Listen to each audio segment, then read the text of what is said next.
Hello all, welcome to today guide.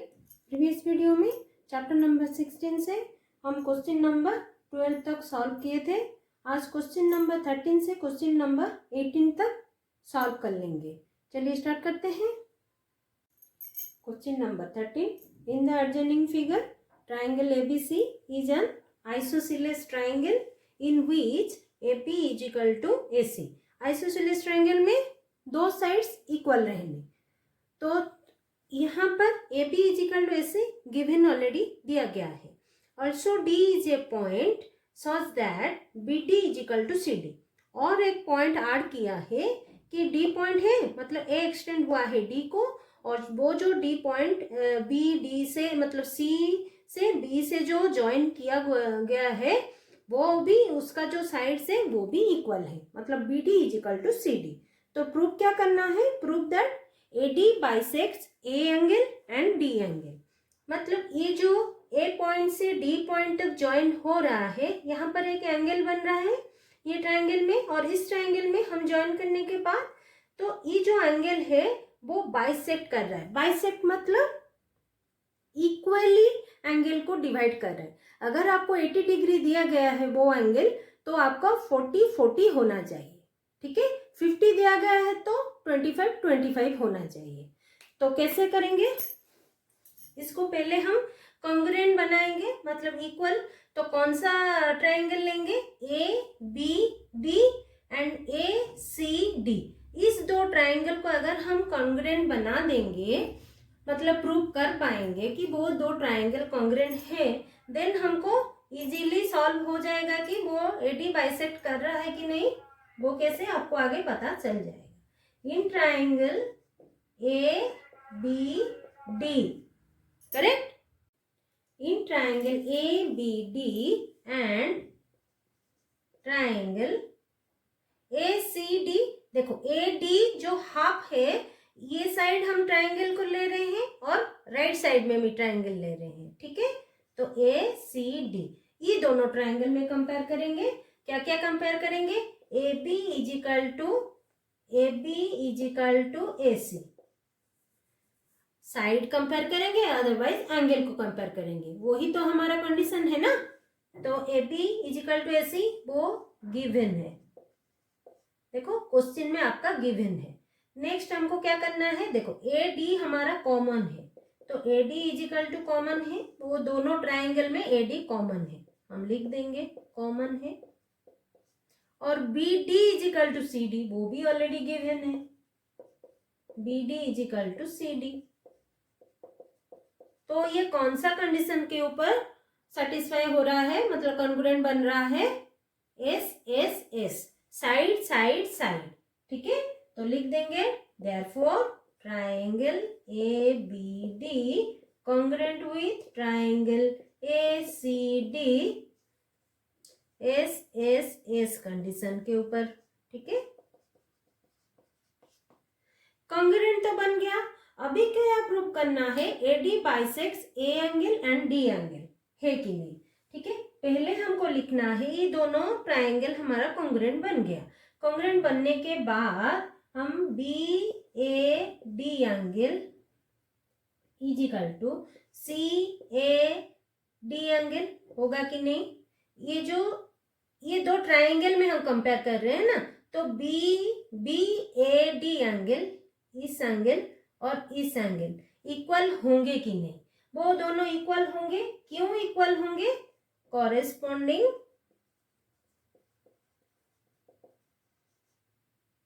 corresponding parts of congruent triangle। Congruent बनने के बाद हम ये इक्वल किए, ठीक है। तो B A D is equal to C A D हो गया, तो B D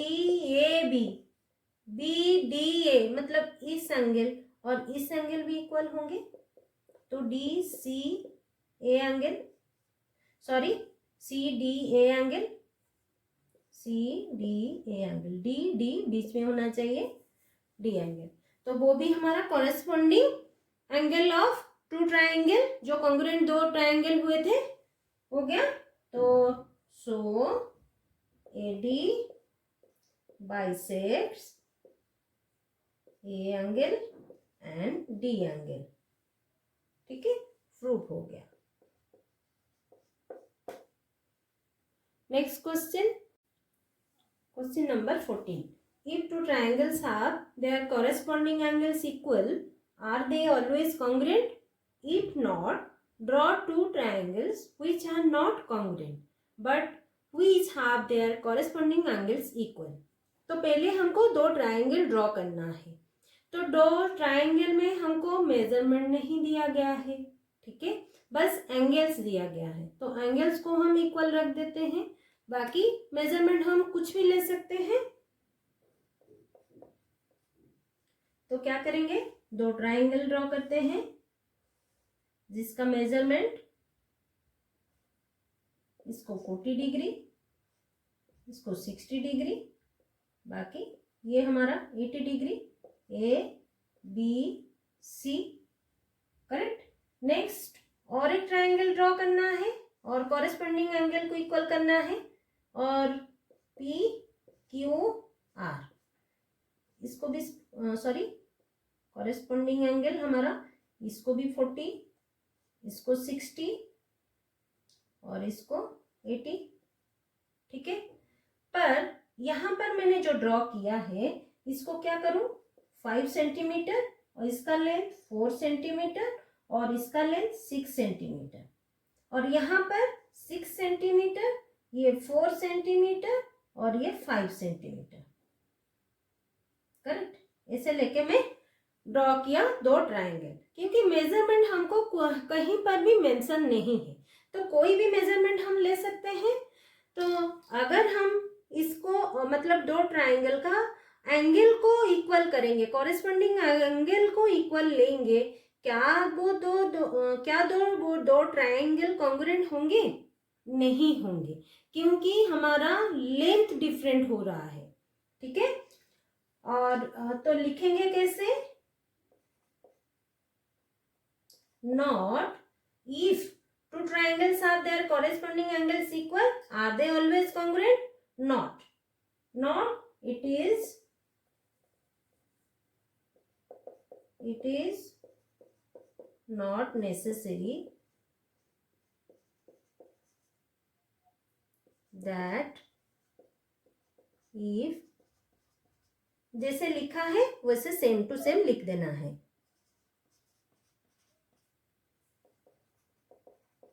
Corresponding angles of two triangles are equal. देखो हम इक्वल तो रखे हैं, एंगल इक्वल रखे हैं, पर उसका लेंथ डिफर कर रहा है. ठीक है. इक्वल, देन दे may और may not be congruent. बस आपको इतना लिखना है. Next question, question number 15. Are two triangles congruent if two sides and an angle of one triangle are respectively equal to two sides and angle of the other? मतलब एक triangle का दो side और एक एंगल, और इसके साथ और एक ट्रायंगल का दो साइड्स और एक एंगल, वो अगर इक्वल रहेंगे, क्या वो दोनों ट्रायंगल कॉन्ग्रुएंट होंगे? If not, they under what conditions will they B congruent? मतलब कौन से कंडीशन पर वो कॉन्ग्रुएंट होंगे, वो आपको बताना है. तो क्या करेंगे, पहले हम वो दो ट्रायंगल को बनाते हैं जिसका टू साइड्स आर इक्वल होगा. ठीक है. कोई भी दो sides triangle, if two sides of an triangle, देखो एक ट्रायंगल मैंने लिया और इसको मैं 4 सेंटीमीटर दिया, इसको 6 सेंटीमीटर, इस एंगल को मैं 60 डिग्री लिया, एक एंगल को वो बोला है. नेक्स्ट हमको क्या करना है, और एक मैं ट्रायंगल ले रही हूँ, इसको 6 सेंटीमीटर, इसको 4 सेंटीमीटर. ठीक है. और इसको 60 डिग्री दिया. क्या ये दोनों ट्रायंगल कॉन्ग्रुएंट है? नहीं है. ठीक है. क्योंकि अगर हम ये दो साइड्स लेंगे तो यहाँ पर भी सेकेंड ट्रायंगल पे ये दो साइड से ही लेंगे, ठीक है। तो उसका जो इंक्लूडेड जो एंगल रहेगा वही एंगल को हमको लेना है। यहाँ पर मतलब दो साइड्स में इधर लिया तो इस एंगल को लेना है, नहीं कि इस एंगल को, ठीक है। तो ये एंगल, तो ये हमारा कंडीशन सेटिस्फाइड नहीं हो रहा है, तो क्या लिखेंगे, no two triangles are not congruent if two corresponding sides and one angle are equal, ठीक है। मतलब दो साइड्स और एक एंगल ऐसे बोल देने से नहीं होता है। क्यों नहीं होता है वो भी रीजन देना है। They can be, if not they under what condition वो पूछा है, वही लिख रहे हैं second part. They can be congruent if the said angle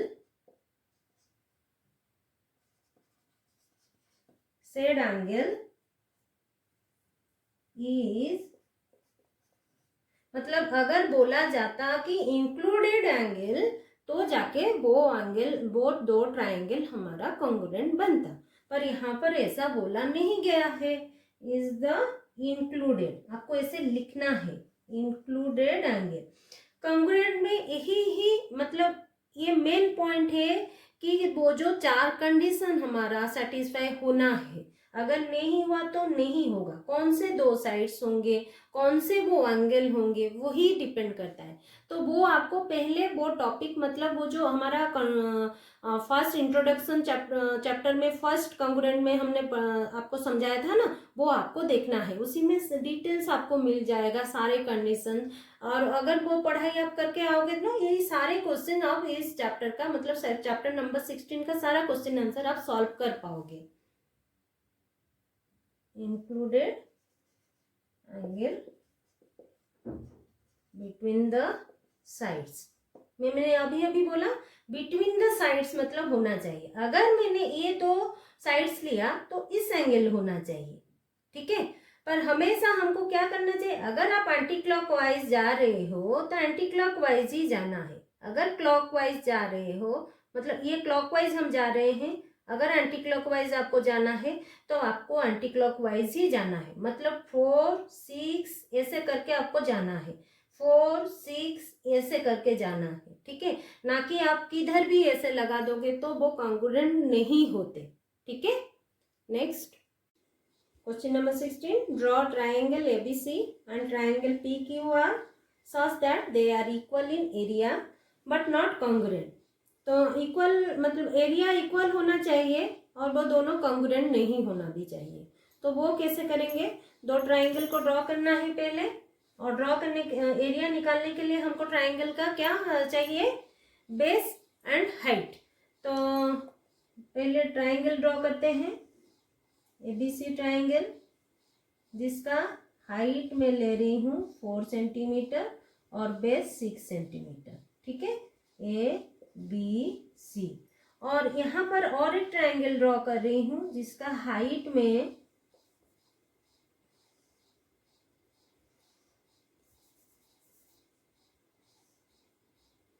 6 centimetre ले रही हूँ और उसका लेंथ को, ये 6 सेंटीमीटर ले रही हूँ, लेंथ को 4 सेंटीमीटर ले रही हूँ, ये PQR, ठीक है।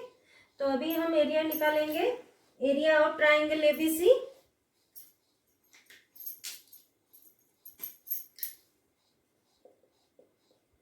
Area of triangle ABC is equal to half into base into height, जैसे कि हाफ इंटू बेस हमारा 6 है और हाइट हमारा 4 है, तो 2 ये 12 सेंटीमीटर स्क्वायर। एरिया के लिए हमेशा इसका यूनिट स्क्वायर में होगा। Area of triangle PQR base into height, half into base हमारा कितना यहाँ पर 4 होगा, बस यहीं पर ध्यान देना है। यहाँ पर बेस हमारा 6 था इसलिए हम 6 लिए, हाइट 4 था इसलिए 4 लिए, यहाँ पर 4 है और हाइट उसका 6 है, इतना ही डिफरेंस है। ठीक है, तो 2 2 6 2 12 सेंटीमीटर स्क्वायर। एरिया हमारा सेम आ गया। पर वो क्या वो दो ट्राइंगल कॉन्ग्रुएंट है? नहीं है। तो हमको क्या लिखना है, क्यों नहीं है? क्योंकि इसका हाइट अलग हो रहा है, तो हम जब मतलब उसको क्या करेंगे, उसके ऊपर हम लाएंगे, इस ट्राइंगल के ऊपर इस ट्राइंगल को हम रखेंगे, क्या वो दोनों इक्वल होंगे, कॉन्ग्रुएंट होंगे? नहीं होंगे, क्योंकि ये जो सेकंड ट्राइंगल हो गया हमारा, उसका एरिया तो सेम है पर वो थोड़ा बड़ा हो रहा है क्योंकि उसका हाइट भी बड़ा है। ठीक है, उसी हिसाब से एरिया इक्वल हुआ तो दो ट्राइंगल हमारा कॉन्ग्रुएंट नहीं है। तो हमको क्या करना होगा, लिखना है नो सॉरी हाँ शो कर दिया, ड्रॉ टू ट्राइंगल की they are equal in area but not congruent. ये हो गया हमारा फाइनल आंसर। ठीक है, next question number 17। Two line segments are congruent if they have, पहले हम जो कॉन्ग्रुएंट चैप्टर स्टार्टिंग में हम ये सब पढ़ चुके हैं, आप वो वाला वीडियो जाके देख लेना, तो आपको ये सब क्वेश्चन करने में इजी हो जाएगा। ठीक है, तो दो लाइन सेगमेंट आर कॉन्ग्रुएंट, अगर हम दो लाइन सेगमेंट लेंगे, ठीक है, एक छोटा, ये दोनों कब कॉन्ग्रुएंट बनेंगे, दोनों का लेंथ अगर सेम रहेगा। अगर हम एक छोटा और एक बड़ा लेंगे, वो दोनों हम सुपरपोज करेंगे, वो दोनों इक्वल होंगे क्या? नहीं होंगे। इसीलिए क्या लिखना है हमको, two line segments are congruent if they have same length. ठीक है, अगर 4 सेंटीमीटर फास्ट का लिया हुआ है तो इसका भी 4 लेना है, 6 लेंगे 6 लेंगे, सेम टू सेम लेंथ का मेजरमेंट लेना है बस, तो बन जाएंगे दो line segment congruent. Two angles are congruent if they have same measurement. अगर आप 60 डिग्री लोगे और एक एंगल का मेजरमेंट 40 डिग्री लोगे, क्या वो दोनों सुपरपोज करेंगे? नहीं करेंगे। इसीलिए वो दोनों का मेजरमेंट हमको जरूरी है कि मेजरमेंट इक्वल होना चाहिए। ठीक है, तो आप ऐसे भी ले सकते हो, देखो एक एक्यूट एंगल और एक ऑब्ट्यूज एंगल ऐसे ले सकते हो क्या? वो दोनों कॉन्ग्रुएंट बनेंगे क्या? नहीं बनेंगे, इसलिए मेजरमेंट जरूरी है। तो वो मतलब क्या लिखना है, same, they have same measurement.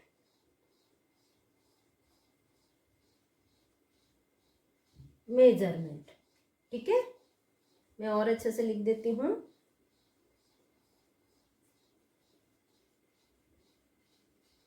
ये मेजरमेंट।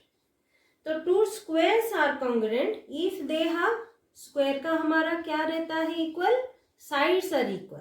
एक स्क्वायर का साइड अगर हम 4 सेंटीमीटर स्क्वायर लेंगे और दूसरे स्क्वायर का भी 4 सेंटीमीटर वाला स्क्वायर ही लेना है, एक 4 सेंटीमीटर वाला स्क्वायर एक 5 सेंटीमीटर वाला स्क्वायर को सुपरपोज करेंगे तो वो दोनों इक्वल नहीं होंगे।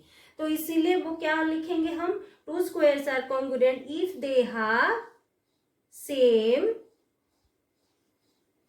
साइड लेंथ,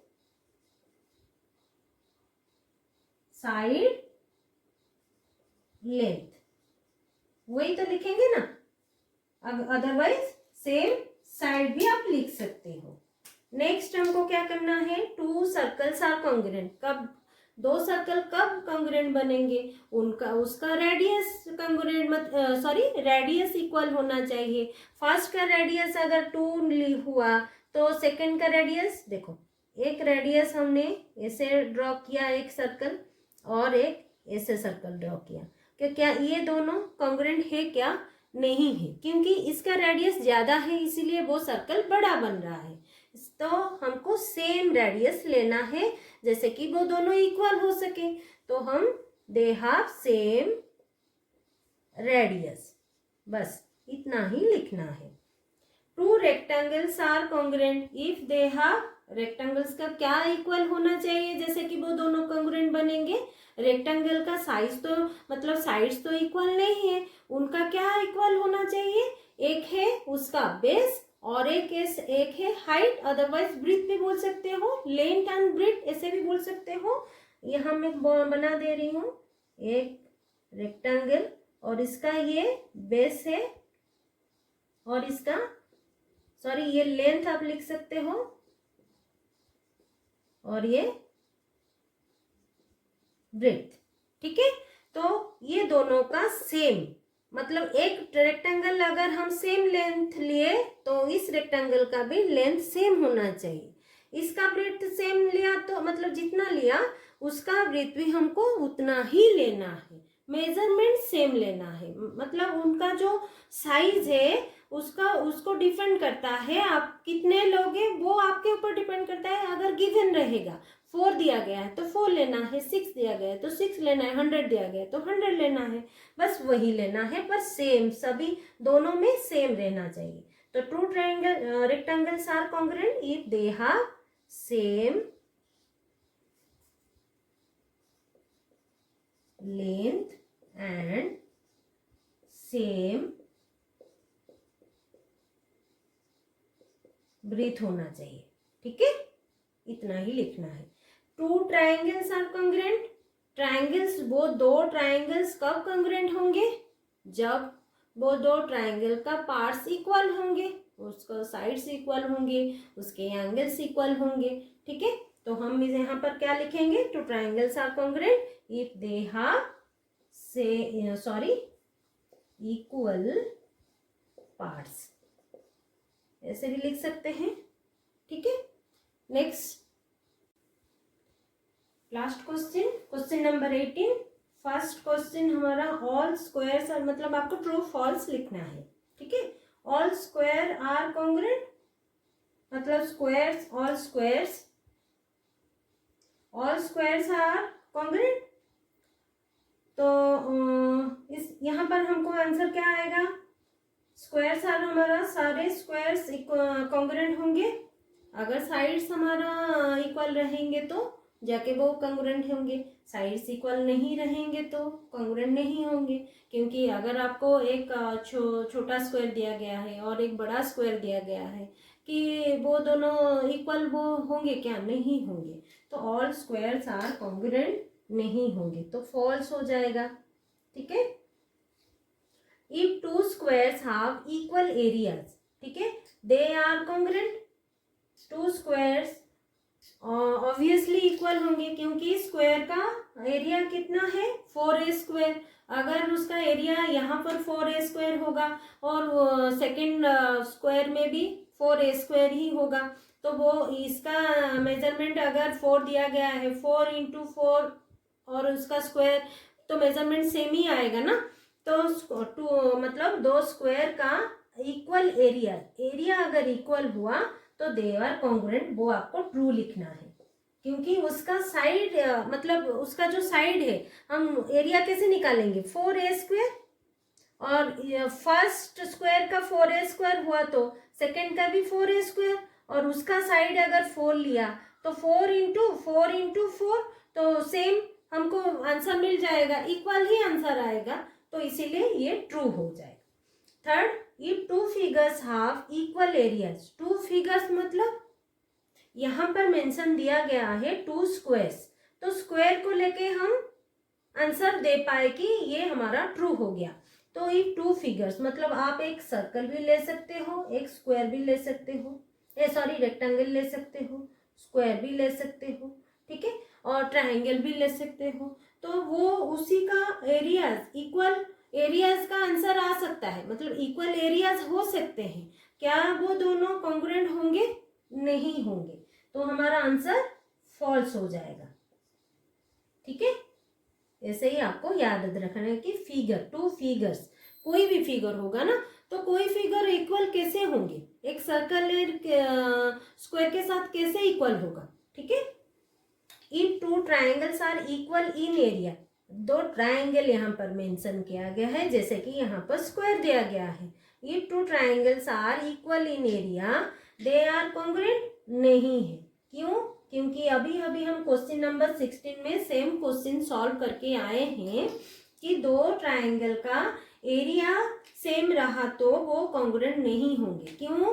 क्योंकि उनका जो साइड डिपेंड करता है। अगर साइड इक्वल रहेंगे, मतलब करस्पॉन्डिंग साइड इक्वल रहेंगे तो जाके वो इक्वल होंगे, अदरवाइज एरिया तो सेम हो जाएंगे पर एक ट्रायंगल का हाइट अलग रहेगा, दूसरे ट्रायंगल का हाइट अलग रहेगा, तो वहां पर हो सकता है एरिया सेम आ जाए पर कॉन्ग्रुएंट नहीं होंगे। If two triangles are equal in area they are congruent, false हो जाएगा। ठीक है, हमने अभी प्रूव किया है क्वेश्चन नंबर 16 में, आपको ये याद रखना है। If two sides and one angle of a triangle are equal, two sides and one angle of a triangle, ठीक है, to the corresponding two sides and angle of another triangle, मतलब दो ट्राइंगल का दो साइड्स एक angle लिया है, दो ट्राइंगल्स आर कॉन्ग्रुएंट, हमेशा वो दो ट्राइंगल इक्वल होंगे क्या? तो क्या हमको लिखना है? पहले हमको नहीं लिखना है, मतलब ये नहीं होगा। क्यों नहीं होगा? हमेशा उसका मेजरमेंट डिपेंड करता है। ठीक है, अगर दो साइड्स हमारा अलग अलग, मतलब मैं अभी अभी आपको समझाई हूँ कि